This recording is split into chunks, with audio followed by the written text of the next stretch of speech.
rápida otra vez. Gálatas 1, 21 al 24. Dice así: Después fui a las regiones de Siria y de Cilicia, y no era conocido a la vista de las iglesias de Judea, que eran de Cristo. Solamente oían decir: aquel que en otro tiempo nos perseguía, ahora predica la fe, que en otro tiempo asolaba, y glorificaban a Dios en mí. Si mal no recuerdan, durante esta serie que he estado haciendo mientras me permiten predicar, es sobre el libro de Gálatas. El libro de Gálatas era una defensa de Pablo ante los falsos maestros que habían llegado a la iglesia de Galacia para imponer una ley corrupta a los gentiles que vivían en Galacia. ¿Por qué una ley corrupta? Porque en realidad no era la ley que Dios había impuesto al pueblo de Dios. Era una ley que las personas, que los hombres habían añadido para que fuera algo más ley más lo que tú haces, ley más lo que yo me veo más santo, ley más lo que yo dejo de hacer, ley o gracia más mis obras. Estaban haciendo menos a Cristo, haciendo que tus obras fueran más importantes que lo que Cristo había dicho. Y durante todo el capítulo 1 habíamos estado viendo toda su defensa ante tales cosas, porque había muchos que decían que él no era un apóstol, que él se había nombrado a sí mismo apóstol. Había otros que decían que él no enseñaba lo que estaba enseñando, que él ya estaba enseñando igual que ellos, que necesitaban la ley para poder ser salvos. Había otros que decían que Pablo se había arrepentido de todo lo que había dicho y que había vuelto a los gentiles, que había vuelto a ser perseguidor de la iglesia. Pero ninguna de estas era cierta, porque Pablo estaba firme en la fe. Pablo venía de un contexto donde era solo la esclavitud de la ley, nada de obras. Mejor dicho, la esclavitud de la ley, solo obras. Y al venir a Cristo era pura gracia, solo el sacrificio de Cristo, solo la obra en la cruz de Cristo.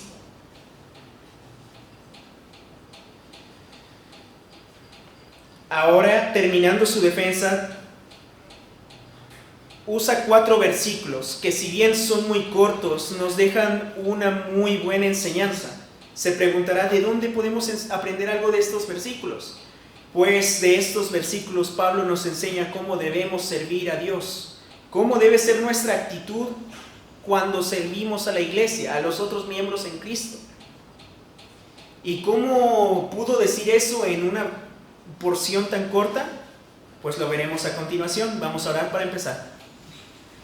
Bendito Padre y Señor nuestro, te damos las gracias porque tú nos permites estar aquí. Gracias, mi Señor, porque nos permites tener Biblias en nuestro idioma, porque nos permites estar con bien, mi Señor, porque nos permites congregarnos con plena libertad. Gracias porque podemos decir que tú eres nuestro Dios. Y gracias porque no tenemos nada de persecución como lo tuvieron la iglesia primitiva en la edad de la iglesia, mi Señor, en la edad de Pablo. Gracias porque tú nos haces libres de la ley y no tenemos que depender de nuestras obras como hacen muchos, mi Señor. Y gracias por todo lo que nos das, en el nombre de Cristo Jesús. Amén. Vayamos a los primeros 2 versículos de nuestra lectura. Y como advertencia, si esperaban un sermón muy tópico, muy doctrinal, tal vez no. Esta vez va a ser un poco más aplicativo. ¿Por qué? Porque siento que el contexto de estos versículos es más una introspección a nosotros mismos. ¿Cómo estamos sirviendo a la iglesia? ¿Y por qué digo esto? Pues vamos a ver. El cierre del testimonio de Pablo se encuentra en estos primeros 2 versículos, el 21 y el 22. En versículos anteriores vimos cómo él estaba relatando a la iglesia de Galacia cómo empezó su ministerio, desde que fue salvo, cómo se preparó tantos años en el desierto, cómo empezó a servir a la iglesia, cómo fue a ver a los apóstoles, pero no vio a nadie más que a Jacobo. Él esperaba encontrarse a Pedro para discutir un poco con él, ver en qué estaba bien, en qué estaba mal, reforzar a sí mismo su conocimiento en la fe, pero solo encontró a Jacobo. Después podemos ver cómo él, en unos versículos más, se preparó para salir como misionero. pero por lo pronto dice que fue a las regiones de Siria y Cilicia. ¿Qué regiones de Siria y Cilicia? Sabemos que Pablo, después de haber aprendido todo lo que necesitaba de presentarse ante los apóstoles, él regresó a su tierra natal para poder predicar a su familia, para poder predicar a los que estaban en Tarso y sus alrededores. Pablo fue a llevarles el evangelio a su familia y a sus conocidos, como deberíamos hacer cada uno de nosotros. Pero hay algo importante del versículo 22. No era conocido a la vista de las iglesias de Judea, que eran en Cristo. Ese detalle es muy importante. ¿Por qué? Se preguntarán ustedes. Porque Pablo estaba sirviendo, y sirviendo de una gran manera, pero no era conocido de vista a la iglesia de Judea. ¿Qué quiere decir? Pablo no estaba sirviendo a Dios para que fuera visto. Pablo no estaba buscando el reconocimiento de la gente. Pablo no estaba buscando ser el gran apóstol Pablo, conocido en todos los lugares del mundo antiguo, al cual se le arrodillaban todos o le preparaban los asientos de hasta mero enfrente. Pablo buscaba una actitud de servicio y humildad, que es el ejemplo de cómo deberíamos servir a la Grey nosotros. Pablo no buscaba ser visto. Y fíjese, esta es una gran contradicción de los que estaban siendo los judaizantes, porque ellos decían buscar agradar a Dios, pero en realidad estaban buscando agradar a los hombres. ¿Por qué? Porque ellos estaban siguiendo los mandamientos de hombres, mandamientos que alguien más había dicho para que fueran más reconocidos. Él no come cierto tipo de alimentos, él es más santo que yo. Él se viste de esta manera, es más santo que yo. Él es mejor, denle los mejores lugares. Ese era el sistema que se estaba llevando en el judaísmo, o judaizantanismo. No sé cómo decirle, porque esto ya no era el judaísmo puro que había sido enseñado por Dios. Esto ya era una mezcla de leyes orales con lo que Dios había dicho. Tal es que se volvió, como ya había dicho anteriormente, una competencia de ver quién era superior a otro. Pero déjenme preguntarles algo. ¿No les suena familiar este asunto? ¿No es lo que se está viviendo hoy en día en muchas iglesias? Una competencia de ver quién es más santo, una competencia de ver quién hace o quién no hace, una competencia de ver quién come, quién no come, quién sirve, quién no sirve, una competencia de quién está más cerca de Dios, echando por la borda toda la doctrina, todo lo bueno, todo lo bíblico. Se enfocan más en buscar lo que los hombres pueden decir de ellos que buscar la verdad de la palabra de Dios. Hay muchísimos pastores que buscan el reconocimiento a través de números, de leyes en su iglesia, de muchas cosas, pero no se enfocan en la palabra de Dios. ¿Y qué causa eso? Por consecuencia, causa ovejas que quieren lo mismo, ser reconocidas como es reconocido su pastor, por lo que hace o no hace. Pero ¿qué es lo que nos dice Pablo al respecto? Pablo nos deja un versículo muy importante con el que me gustaría terminar después, pero lo voy a leer de una vez. Dice: con Cristo estoy juntamente crucificado, y ya no vivo yo, mas Cristo vive en mí. Y lo que ahora vivo en la carne, lo vivo en la fe del Hijo de Dios, el cual me amó y se entregó a sí mismo por mí. Con base a este contexto, ¿qué significa? Pablo, si mal no recuerdo, en Corintios una vez dijo: sed seguidores de mí, así como yo soy seguidor de Cristo. No estamos aquí en el mundo para seguir a un pastor, no estamos aquí en el mundo para seguir a un superhermano, no estamos aquí en el mundo para seguir a Apolo, a Pedro, a Pablo. Estamos aquí para seguir a Cristo. Cristo debe ser nuestro ejemplo a seguir. Cristo debe ser quien sea nuestro capitán, vamos a decirlo así, nuestro ejemplo, nuestra meta a seguir. No cualquier hombre, sino solo Cristo, y solo lo que Él dijo en la Biblia.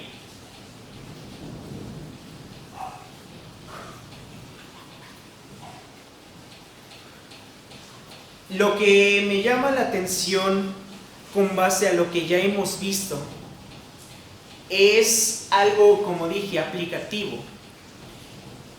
¿Por qué estamos nosotros en la iglesia? ¿Qué hacemos en la iglesia realmente? ¿Venimos aquí por obligación? ¿Venimos aquí porque nos traen? ¿Venimos aquí porque ya es una rutina?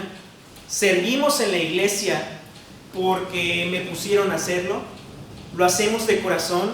¿Queremos ser de edificación para la iglesia? ¿Queremos ser de edificación para los demás en el cuerpo de Cristo?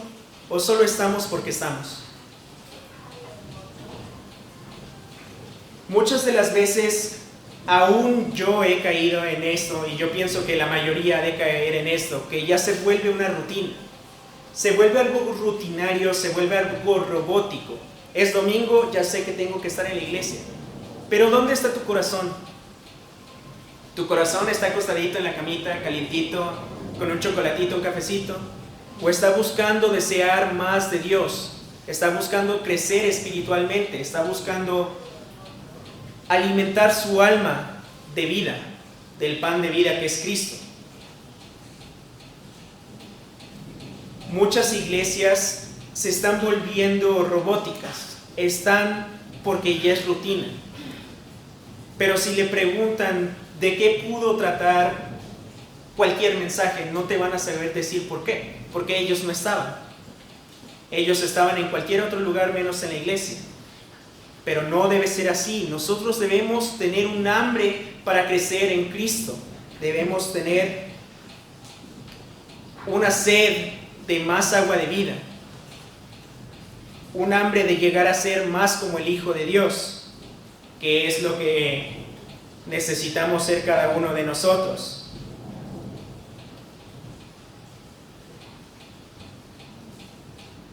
Pasemos a los siguientes versículos, 23 y 24. Solamente oían decir: aquel que en otro tiempo nos perseguía, ahora predica la fe que en otro tiempo asolaba, y glorificaban a Dios en mí. Si bien Pablo no era visto, todos escuchaban de su servicio, todos escuchaban cómo predicaba, todos escuchaban cómo almas eran traídas a los pies de Cristo por gracia de Dios a través de Pablo. Recordemos que nosotros somos instrumentos. Y si notemos que en el versículo 24 dice: glorificaban a Dios en mí, no por mí. Es algo muy diferente pero pequeño. Al decir glorificaban a Dios en mí, ellos reconocían que Pablo era un mero instrumento usado en las manos de Dios. Pero al decir glorificaban a Dios por mí, si Pablo hubiera dicho esto, él se estaba llevando un poco de gloria para sí mismo. Y esto no es lo que debemos hacer nosotros. Debemos buscar darle toda la gloria y honra a nuestro Dios, el Señor Dios Todopoderoso. El versículo de 22 podemos leer cómo decían de Pablo que aquel que asolaba la iglesia, que aquel asesino, que aquel perseguidor, que aquel, mentiroso, ahora había sido salvo. Y muchas veces esto es lo que se nos olvida a veces. Muchos de nosotros, al ya tener un tiempo en la iglesia, se nos tiende a olvidar quiénes éramos antes de venir a Cristo. Pablo tenía presente que era un asesino, que no era digno de estar en la iglesia, que no era digno de ser salvo. Pedro sabía que estaba lleno de imperfecciones, que tenía un carácter que no era agradable a Dios, pero aún así ellos recordaban quiénes eran y a quién habían aceptado o recibido como Salvador y cómo deberían llegar a ser. Aquel perseguidor, aquel asesino, aquel ladrón, aquel mentiroso, aquel estafador, ahora puede ser un instrumento para la gloria de Dios, para que la iglesia pueda ser edificada a través de cada uno de nosotros.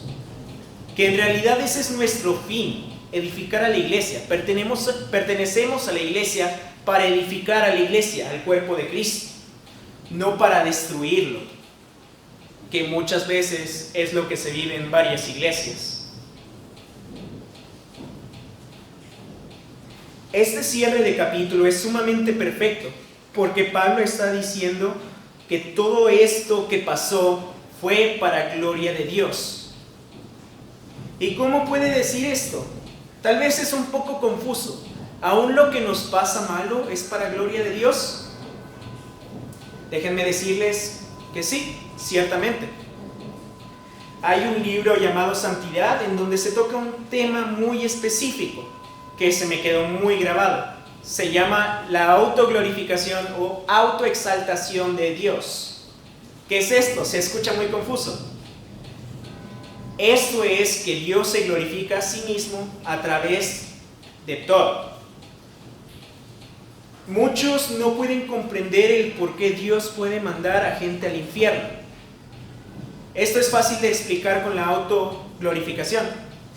Él manda gente al infierno no por ser malo, sino porque Él es justo y glorifica su justicia a través de condenar a los pecadores, así como también se glorifica a sí mismo a través de la misericordia al salvar a algunos de esos pecadores. Dios es santo, Dios es perfecto, Dios es justo. Es todo al mismo tiempo. Y muchas veces nosotros cometemos el error de separar a Dios en los atributos bonitos que me gustan. Dios es amor, Dios es misericordia, Dios es bondad, pero se nos olvida que Dios también es justicia, es juicio, es ira contra el pecador. Y déjenme decirles que aunque estamos bajo la sangre de Cristo, seguimos siendo pecadores. Si no fuera por que el sacrificio de Cristo es una vez y para siempre, nosotros estaríamos más que condenados día con día. Pero Dios es tan misericordioso que hizo un sacrificio perfecto, su Hijo Jesucristo, para erradicar todo el sacrificio animal que necesitaban año tras año tras año para cubrir sus pecados. Dios se glorifica a través de todo lo que pasa. Dios se glorificaba a través de la persecución que levantó Pablo. ¿Cómo? Porque todos los mártires de la iglesia primitiva glorificaban a Dios aún en sus muertes. Todos glorificaban a Dios. Podemos ver un ejemplo muy claro. Esteban dijo: Padre, perdónalos porque... No, ese fue Cristo. Padre, perdónalos porque no saben lo que hacen.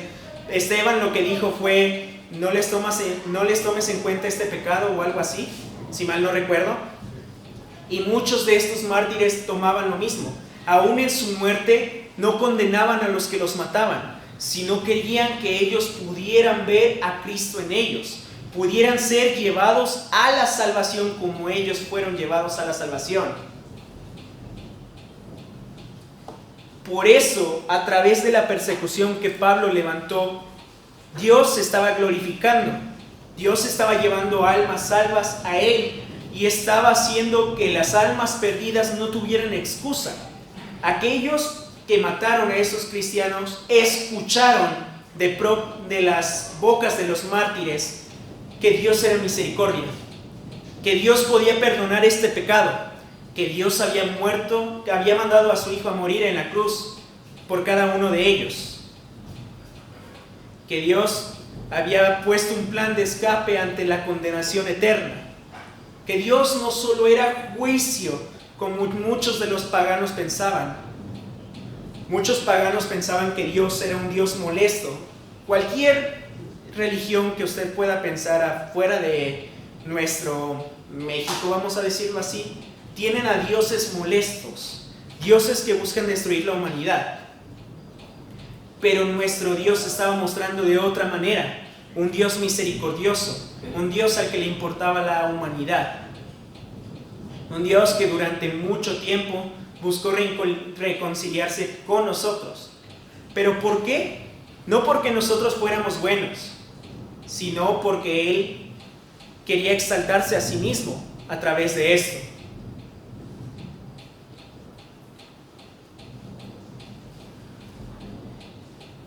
Ahora pensando en lo antes dicho, cada uno de nosotros es un elemento de edificación para nuestra iglesia. ¿O eres alguien que causa más daño a nuestra iglesia? Alguien que solo está ahí para desedificar o destruir lo que se estaba construyendo. ¿Estamos en la iglesia para servir a nuestro Dios o buscar las miradas? ¿Buscamos servir para que alguien nos vea o buscamos servir para servir a nuestro Dios vivo? Que es lo menos que podemos hacer gracias a que Él nos dio vida, al que nos dio salvación, al que nos dio más de lo que podemos imaginar. ¿Eres una herramienta dispuesta a ser usada por Dios como lo fue Pablo? ¿O solo estás sentado esperando a que el pastor te pueda llamar desde el púlpito para pedirte algo? Muchas veces se comete este mismo error. Yo lo voy a hacer hasta que alguien me diga. Y en realidad es al revés. Nosotros debemos hacer porque el Espíritu Santo nos lo dice, no porque alguien nos llame. ¿Qué busca nuestro corazón? ¿Ser visto o elogiado por alguien? ¿O servir a Dios que dio a su Hijo unigénito por nosotros? ¿Buscar un lugar donde todos me vean? ¿O buscar que se glorifique a Dios a través de cada pequeña cosa que nosotros hacemos? ¿Qué pequeñas cosas? No sé, sacar la basura, despegar los chicles que hay en las bancas, acomodar las bancas o cualquier otra cosa. Tú puedes ser una oportunidad de glorificar a Dios a través de cada una de tus acciones.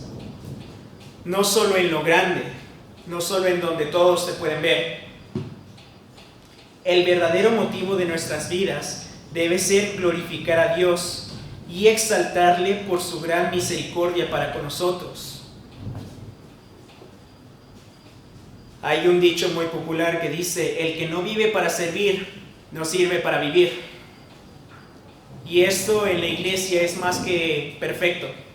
Si nosotros no podemos servir como Pablo sirvió a los demás, como Cristo sirvió a sus apóstoles lavándoles los pies, no podemos ser un buen miembro de la iglesia. En el servicio matutino, Víctor predicó acerca de cómo nosotros somos un mismo cuerpo. Estuvimos en una iglesia supliendo a un pastor que fue a predicar a Jardines de la Cruz. Y su mensaje fue de enfoque misionero, sí, pero con una diferencia, de que nosotros somos un mismo cuerpo y nos debemos de apoyar entre todos. Nosotros somos una misma iglesia y debemos edificarnos los unos a los otros. Y si alguien no trabaja o concuerda con los demás, el cuerpo no puede funcionar bien, así como la maquinaria de un reloj.